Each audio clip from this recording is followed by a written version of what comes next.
All right, man, it seems like we're finally getting the answer we've been searching for when it comes to the tragic case of PnB Rock, the late rapper from Philadelphia, specifically from the Germantown area. PnB Rock, whose real name was Rakim Hashim Allen, moved to LA to enjoy the fruits of his labor in the music industry. On what should have been an ordinary day, he decided to visit Roscoe's Chicken and Waffles in South LA for a meal with his girlfriend, Stephanie. Big mistake. But from that moment he stepped into Roscoe's, things were already going wrong.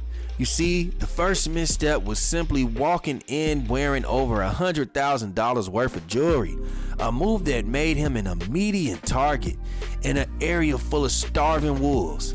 It didn't take long before a man named Tremont Jones recognized him, spotting both his face and the jewelry.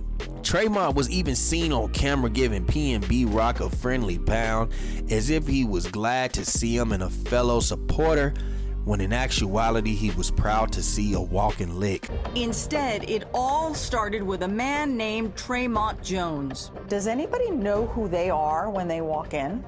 Immediately, Tremont Jones, the gentleman who was sitting right inside the door that fist bumped PnB Rock, knew who he was. According to reports, this was a spot where Tremont would hang out regularly, and it was right then that he made a phone call to his friend, Freddie Lee Trone. Now, Freddie wasn't alone for long. After meeting up with Tremont and getting the news, he left the restaurant to strategize and returned later with his 17-year-old son. Tremont Jones loiters at the Roscoe's. That's just his hangout spot.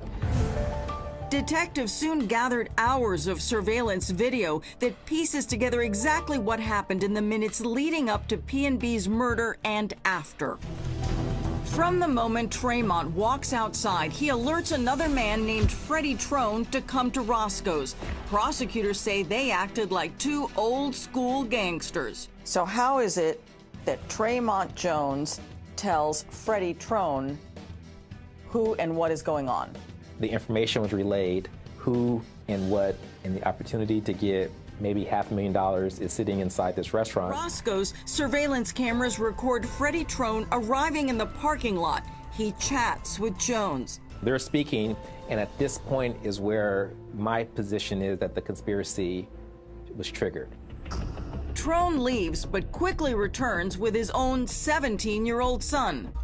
And instead of being a father teaching life lessons like how to look a man in the eye with a firm handshake, how to snap his wrist to shoot a basketball, or even how to fill out his FAFSA application for college, Freddie chose to teach his son the streets. You see, he handed his son a gun, put a mask on him, and sent him in to rob PnB. But that kid was wearing a Fruity Pebbles t-shirt, a jarring reminder of just how young he was. Far too young to be carrying out such a violent act. Once again, PnB Rock didn't have a chance. After his food was delayed for 40 minutes, the boy walked in and almost instantly shots rang out. PnB would lose his life with a gun still tucked in the back of his pants, proving that no lacking is a myth and no one man could ever be on point 100% of the time. Stephanie, his girlfriend, was also robbed of her jewelry, left alone with the trauma of witnessing this nightmare. Now let's talk about the girlfriend, because at first, wasn't there kind of like an implication that maybe she was involved in some way on this? The implication was she had posted a picture from Roscoe's Chicken and Waffles where this happened. So the location, she's saying where we are. Where we are, yeah, and yeah. she posts a picture of the food, the chicken and the waffles, not of them, not that she's with him. Okay. And then the shooting happens. But what we didn't know now that we do, what we didn't know then that we know now is that that photo had nothing to do with the murder of PnB Rock. The setup had started the minute he walked into the restaurant. The son is dropped off. He exits the rear driver's side, and he has a full face covering and this very distinctive purple Fruity Pebbles shirt. Cops say Tremont Jones stays outside as the teen brushes past him. Once he's inside, Tremont Jones knows plan is in action. And at that point, we were seconds away from seeing a muzzle flash captured inside a very grainy camera inside Roscoe's. Later during her interrogation, she expresses deep regret, even blaming herself for posting a photo of their meal at Roscoe's on social media.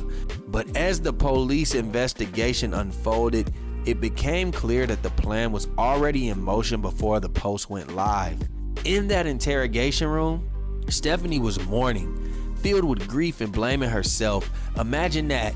While she was dealing with the raw, immediate trauma of PnB Rock's death, she was taken to a police station instead of being allowed to stay by his side in the hospital.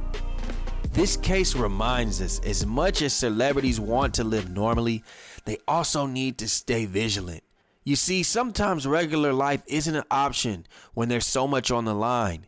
Maybe if he ordered the food for delivery, maybe if he skipped that meal or even simply went to a different location in a safer side of town, maybe things could have turned out differently.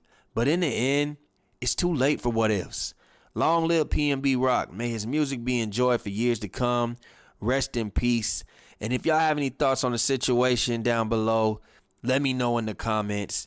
Let's get to over 100 likes. Let's share.